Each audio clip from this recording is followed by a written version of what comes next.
तानाशाह पैदा नहीं हुए, पर हमारे देश में महान महात्मा गांधी पैदा हुए। महान महात्मा गांधी, जिनका मैं बहुत सम्मान करता हूं, मेरे हृदय में उनके लिए बड़ा सम्मान है। कितना महान आदमी। उस समय मोहम्मद अली जिन्ना ने कहा, पेपर वेट उठाकर कैबिनेट मिशन की बैठक में कहा था, मेरी भाषा अलग, भूषा अलग, रहन सहन अलग, खान पान अलग, मेरी नमाज अलग, अजान अलग, अल्लाह अलग, कुरान अलग, मुझे इतनी सी जमीन दो, मैं सारे मुसलमानों को लेकर इतनी सी जमीन पर रहूंगा, लेकिन मैं काफिरों के साथ नहीं रहूंगा। और तब गांधी जी ने कहा कि पाकिस्तान मेरी लाश पर बनेगा। पर ताज्जुब तो यह कि पाकिस्तान बना और गांधी जी की लाश गिरी तो सही, लेकिन तब उसके गिरने का उतना लाभ नहीं रहा था।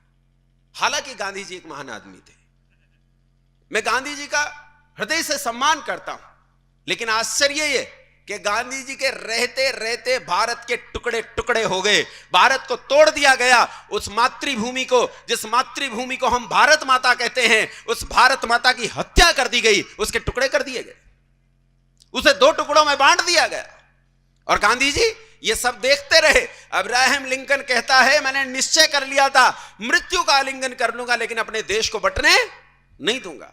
लेकिन यहां तो देश बटा, देश बटा। किसने बांटा देश?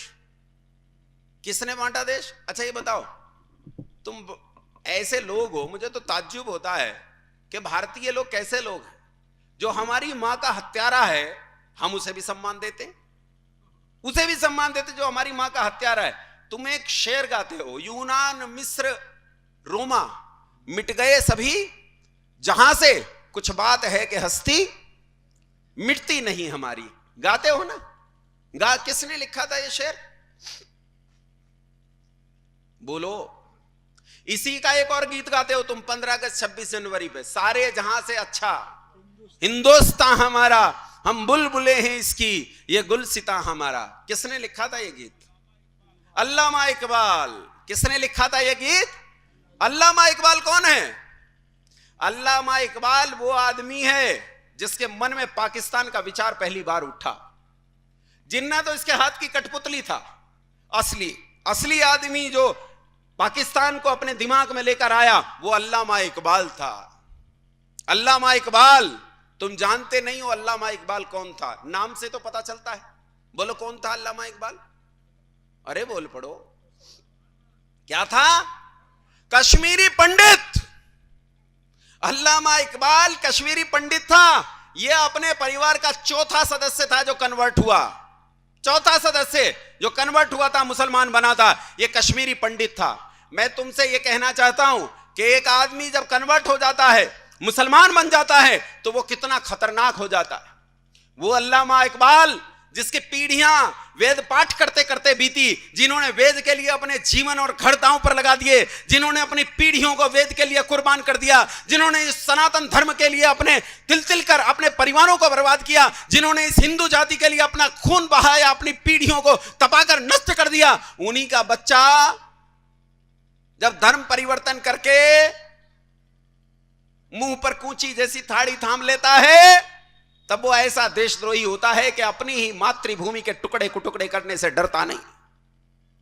अल्लामा इकबाल ने गीत लिखा, क्या लिखा बोलो? सारे जहां से गाओ गाओ। तुम तो गाते हो, शर्म नहीं आती है?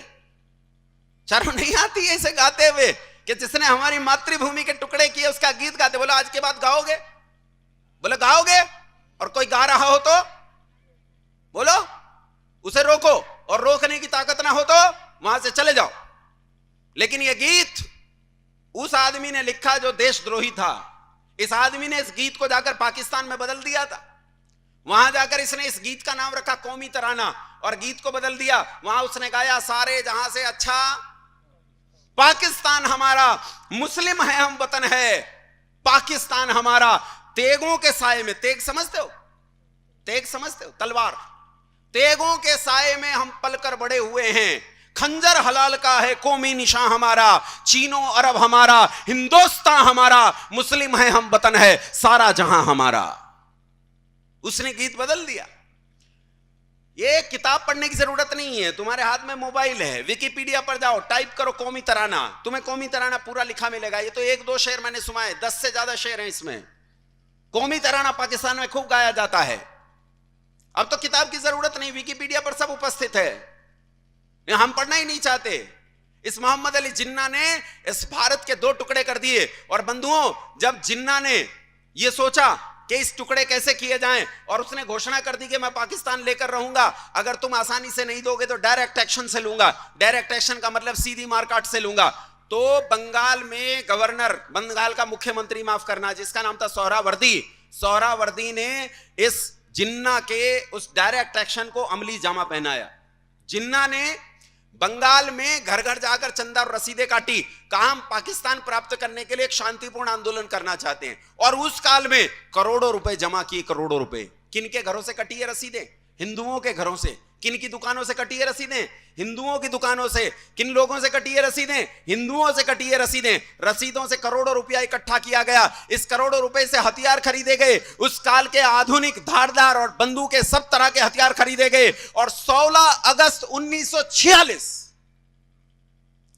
टाइप करना इस पर, 16 अगस्त 1946, और ढूंढना कि 16 अगस्त 1946 को क्या हुआ था। तुम्हें इतिहास नहीं पढ़ाएगा ये, तुम्हें यह मैकाले की शिक्षा नहीं पढ़ाएगी 1946 में क्या हुआ था, 16 अगस्त 1946 को क्या हुआ था। लेकिन विकिपीडिया पर सब मौजूद है, सारे चित्र मौजूद हैं। 16 अगस्त 1946 की वो भयानक रात, जिसे कलकत्ता किलिंग्स के नाम से जाना जाता है, रात के 1:30 बजे मुसलमानों ने अपने हथियार निकाले और सोते हुए 95% हिंदुओं का कत्ल कर दिया। 95% हिंदुओं को सोते हुए कत्ल कर दिया। बचे 5%, माओ और बहनों तक को कत्ल कर दिया गया। चित्र देखना, चित्रों में तुम्हें लाशें दिखेंगी, कीच दिखाई देगा। वो कीच कीचड़ नहीं है, वो मानव रक्त और मांस का कीच है, जिस पर भागते हुए वो लोग फिसल रहे थे। जान बचाकर भागते हुए लोग फिसल कर गिर जाते थे, जिन्हें फिर से काट दिया जाता था। वहां तुम्हें कूड़े के बड़े बड़े ढेर दिखाई देंगे। ध्यान से देखना, वो कूड़े के ढेर नहीं है बंधुओं, ध्यान से देखना, वो कूड़े के ढेर नहीं है, वो माओ बहनों के स्तन काटकर ढेर लगाए गए, स्तन काटकर। हमारी माओ बहनों के। हारी हिंदू जाति, तू कब जागेगी? तूने कितना अत्याचार सहा, लेकिन तुझे पता नहीं चला कि तेरे भीतर की फूट तेरा कितना भारी नुकसान कर रही है। माओ ने वो लाल जन्ने बंद कर दिए जिनके नाम के पीछे बिस्मिल होता था।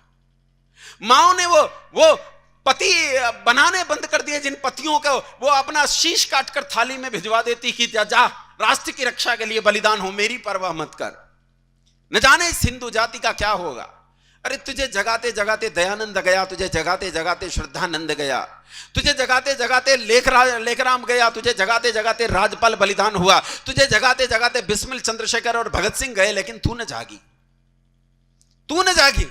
बंधुओं, केवल 5% लोग बचे। और जब इन 5% लोगों ने सोचा कि अब हमारे जीवन में बचाई क्या है, हम लड़ेंगे, और उन्होंने लड़ने के लिए कमर पर अपनी कमर को कसा, तो उसी समय इस देश में जो सबसे महान नेता थे, जिनका मैं बड़ा सम्मान करता हूं, महान महात्मा गांधी जी, वो नोआखाली पहुंच गए। और उन्होंने इन हिंदुओं को झंझोड़ कर कहा कि मुसलमानों पर हाथ मत उठाना, ये मेरे भाई हैं। और बंधुओं, गुरुडम ऐसी चीज होती है। एक बाबा हरियाणा में गिरफ्तार हो गया, जेल में पड़ा है बलात्कार के केस में। उसके चेले आज भी उस जेल के चारों तरफ प्रदक्षिणा करते हैं, पानी का छिड़काव कर करके उन्होंने जेल की दीवारें गला दी। गुरुडम ऐसी चीज होती है, इसकी पट्टी आंख पर बंध जाए तो फिर ये खुलती नहीं है। गांधी उस समय ऐसा गुरुजी था कि उससे बड़ा गुरुजी इस देश में नहीं थे। और गांधी जी के गुरुडम की पट्टी हमारी आंख पर ऐसी बंधी, हमने कहा जो गांधी जी के भाई हैं, तो गांधी जी हमारा बापू, तो ये भी चाचा, और हमने चाचाओं पर हाथ नहीं उठाया। पूरा देश इस भयानक नरसंहार को देखकर डर गया, कांप उठा, और भीतर तक ऐसे लोग डर गए कि किसी के भीतर गुंजाइश नहीं रह गई थी उठने की, हिम्मत नहीं रह गई थी कि वो उठें। बंधुओं, जब पूरा देश कांप उठा, डर गया इस नरसंहार को देखकर, तो आज तुम जिन्हें देखकर हिकारत की नजर से देखते हो, जिन्हें गरीब समझते हो, जिन्हें कमजोर समझते हो, जिन्हें समझते हो मजदूर हैं, रेल की पटरियां बिछाते हैं, सड़कें बनाते हैं, उन बिहारियों ने इसका मुंह तोड़ जवाब दिया। जहां उत्तर प्रदेश खत्म होता है बलिया, और बलिया से 50 किलोमीटर आगे एक जगह पड़ती है छपरा। नाम सुना है छपरा का? छपरा के लड़कों ने तलवारें निकाली और इन मलेच्छों को मुंह तोड़ जवाब दिया। वही जवाब दिया जो नोआखाली में उन्होंने हमारे हिंदू भाई बहनों के साथ किया था, वही जवाब छपरा के युवकों ने दिया। लेकिन वो ऐसा जवाब दे पाते कि ये भी उसी डर में पहुंच पाते, उससे पहले गांधी जी छपरा पहुंच गए। और एक एक घर का दरवाजा खटखटाया और खटखटाकर उन्हें समझाया कि ये मेरे भाई हैं, इन पर हाथ मत उठाना, और उन लड़कों ने हथियार रख दिए। लेकिन ये आग, ये युद्ध, ये फैल गया बिहार से उत्तर प्रदेश, उत्तर प्रदेश से पंजाब, पंजाब से दिल्ली, और दिल्ली से पंजाब के रास्ते होता हुआ पाकिस्तान वाले उस पंजाब में जा पहुंचा, लाहौर रावलपिंडी में। भयानक मारकाट मची। गांधी जी पूरे देश में घूमते रहे और उन्होंने हिंदुओं को हथियार उठाने से साफ मना कर दिया। 7 महीने के भीतर भीतर इतिहास बताता है 22 लाख हिंदुओं का कत्ल कर दिया गया। 22 लाख लोगों का कत्ल कर दिया गया। और बंधुओं, गांधी जी तो महान है, आपको पता ही है। मैं तो गांधी जी का भक्त आदमी हूं। गांधी जी कितने महान हैं इसका आकलन एक छोटी सी बात से लगाओ। गांधी जी ने लोकतंत्र के मुकुट में नई नई मणियां जोड़ी हैं। जब यह देश आजाद हुआ तो सोचा प्रधानमंत्री कौन बनेगा, तो कहा पहला प्रधानमंत्री तो मनोनीत किया जाएगा। तो पहले प्रधानमंत्री को मनोनीत करने के लिए 2 नाम सामने आए, एक सरदार वल्लभ भाई पटेल और दूसरा, बोलो बोलो, तुम्हारे प्रिय चाचा जी, क्या नाम था उनका, पंडित जवाहरलाल। 16 रियासतों ने मतदान किया और 13 वोट मिले सरदार वल्लभ भाई पटेल को। प्रधानमंत्री कौन बनना चाहिए था? अरे बोल पड़ो, कहते तो यह है बाकी की 3 वोट खारिज हो गई थी, यानी नेहरू जी को एक भी वोट नहीं मिली। अब देखो गांधी जी की महानता। गांधी जी लोकतंत्र का वो शिखर हैं जो बिना वोट पाए आदमी को प्रधानमंत्री बना सकता है कोई इतना महान आदमी दुनिया में? मैं कहता हूं गांधी जी जैसा महान आदमी दूसरा नहीं हो सकता। वो ऐसा व्यक्ति है जो बिना वोट पाए आदमी को भी प्रधानमंत्री बना सकता है। बंधुओं, गांधी जी के खिलाफ इस पूरे देश में एक ऐसी भावना फैल गई कि लोग गांधी जी को देखना पसंद नहीं करते थे। गांधी जी जब नोआखाली गए तो स्त्रियों ने अपनी चूड़ियां फोड़कर, अपने घर में बोतलें और कांच की बोतलें और कांच का सामान फोड़कर गांधी जी के पांव में फेंक दिया। फूल नहीं बिछाए, गांधी जी के पांव में कांच फेंक दिया, लोहा फेंक दिया। जहां जहां गांधी जी गए लोगों ने इन पर थूका।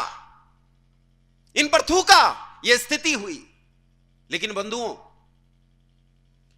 गांधी जी के खिलाफ इस भावना ने एक परिस्थिति पैदा कर दी कि लोग गांधी जी की हत्या कर देना चाहते थे। गांधी जी की हत्या हुई कौन सी तारीख में?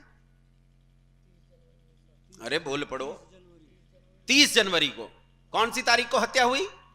और पहला हमला कब हुआ गांधी जी पर? 20 जनवरी में।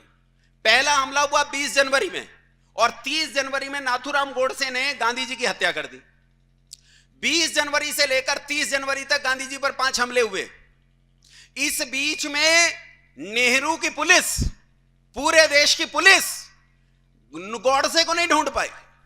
वो गोडसे को ढूंढ नहीं पाए कि गोडसे कहां है, और गोडसे ने 30 जनवरी को आकर हत्या कर दी गांधी जी की। लेकिन सुनो, गांधी जी की हत्या होते ही 12 घंटे के भीतर भीतर बिना किसी इलेक्ट्रॉनिक मीडिया के, बिना किसी सोशल मीडिया के, बिना प्रिंट मीडिया के कुछ विशेष फैलाए, पूरे देश में पता चल गया गांधी जी के चेलों को कि नाथूराम गोडसे कौन है, किस जाति से है, चित्पावन ब्राह्मण कौन होते हैं, ये महाराष्ट्रियन चित्पावन ब्राह्मण कहां कहां रहते हैं, पूरे देश में इनके गांव कहां कहां हैं। और पूरे देश में चित्पावन ब्राह्मणों का नरसंहार शुरू हुआ। ऐसा भयानक नरसंहार शुरू हुआ कि चित्पावन ब्राह्मणों को ढूंढ ढूंढ कर मारा गया। उसी रात में 50 चित्पावन ब्राह्मणों को महाराष्ट्र में मौत के घाट उतार दिया गया। 15 को पुणे में मौत के घाट उतार दिया गया। नारायण सावरकर के घर पर हमला हुआ, पत्थरों से हमला करके नारायण सावरकर की जान ले ली गई। वीर सावरकर के घर पर हमला हुआ, उन्हें किसी तरह बचाया गया। पूरे देश में ब्राह्मणों का ऐसा नरसंहार हुआ कि हजारों हजार लोगों को रातों रात मौत के घाट उतार दिया।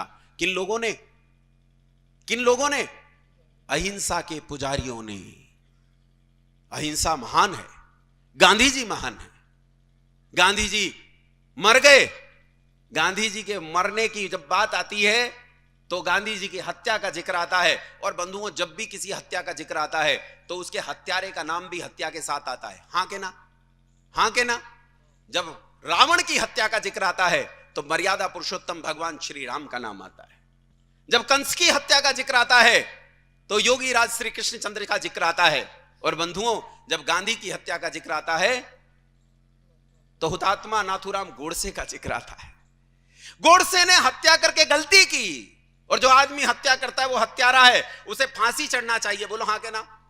हां ना बोल पड़ो। फांसी मिलनी चाहिए कि नहीं? गोडसे को फांसी मिली, गोडसे को फांसी हुई, गोडसे को फांसी पर लटका दिया गया, मार दिया गया। लेकिन मैं पूछना चाहता हूं, जिसने हत्या की उसे फांसी होनी चाहिए कि नहीं? हां ना बोलो, हां ना बोलो। और अब मेरे प्रश्न का उत्तर दो। 7 महीने के भीतर जो 22 लाख हिंदू मरे, उनकी मौत का जिम्मेदार कौन? कौन है उनकी मौत का जिम्मेदार? क्या उस आदमी को फांसी नहीं होनी चाहिए? लोग कहते जी वो तो मर गया, बहुत दिन की बात हो गई। अरे वो तुम्हारे दिल में जिंदा है, वो तुम्हारी करेंसी पर जिंदा है, वो तुम्हारी सरकार में जिंदा है, वो तुम्हारे राजनेताओं में जिंदा है, वो इस जनमानस में जिंदा है और मेरे जैसे भक्तों के हृदय में जिंदा है। और बंधुओं, ये जहां जहां जिंदा है वहां वहां इस आदमी की हत्या होनी चाहिए, जिस आदमी ने 22 लाख लोगों का कत्ल किया। बोलो हां के ना?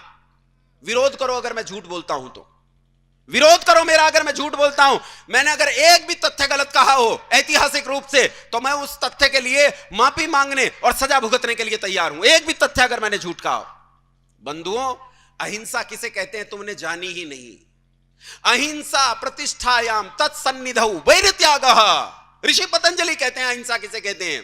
अहिंसा प्रतिष्ठायाम तत्सन्निधौ वैरत्यागः किसे कहते हैं? वैर का त्याग करने का नाम अहिंसा है। हम किसी से वैर नहीं करते, लेकिन न्याय का उल्लंघन नहीं करते। अगर न्याय उल्लंघन हो रहा हो तो हम खड़ग निकालते हैं। भगवान राम जो अहिंसा को गांधी जी से ज्यादा अच्छे से जानते थे, भगवान राम जिनका जीवन मर्यादाओं की परिधि में बंधा हुआ था, उन्होंने रामायण जैसा भयंकर युद्ध लड़ा। अगर वो अहिंसक न होते तो क्या वो ऐसी गलती कर सकते थे? बंधुओं, अहिंसा किसे कहते हैं? कारण न हो तो चींटी जैसे छोटे प्राणी को भी दुख नहीं देना, लेकिन कारण हो तो लाखों लाख मनुष्यों का वध कर देना भी क्या कहलाती है? क्या कहलाती है? भगवान श्री कृष्ण। समय हो गया क्या? अच्छा, मुझे लग तो रहा था कि संचालक महोदय बहुत देर से अंगड़ाई ले रहे हैं, मैं समझ नहीं पाया। भगवान श्री कृष्ण, उन्होंने महाभारत जैसे युद्ध का नेतृत्व किया। बंधुओं, यदि कारण हो तो लाखों लाख मनुष्यों का वध कर देना भी क्या कहलाती है? अहिंसा कहलाती है। एक सिद्धांत तुम्हारा गड़बड़ हुआ और तुम्हारा देश 3 टुकड़ों में बट गया। पिछले 270 साल में भारत के 13 टुकड़े हुए हैं। अगर तुम अब भी नहीं जगे तो इस भारत के अभी भी लोग नारे लगा रहे हैं, भारत तेरे टुकड़े होंगे इंशाअल्लाह इंशाअल्लाह। इसलिए चेतो, जागो, समझो कैसे हम इस देश को बचाएं। रात्रि में चर्चा करूंगा। जो लोग कल आए थे और इस समय भी आए, उनकी रात्रि में बात ज्यादा समझ में आएगी। और जो घंटे छोड़ रहे हैं, जो पीरियड्स में बंक मार रहे हैं, जो क्लास के समय चाट खाने चले जाते हैं, उनकी बात कम समझ में आएगी। लेकिन रात में बताऊंगा कि इस राष्ट्र की वास्तविक समस्या का समाधान क्या है। बहुत धैर्य से इतनी देर तक आप लोगों ने मुझे झेला, उसके लिए बहुत धन्यवाद। आप सभी को सादर प्रणाम।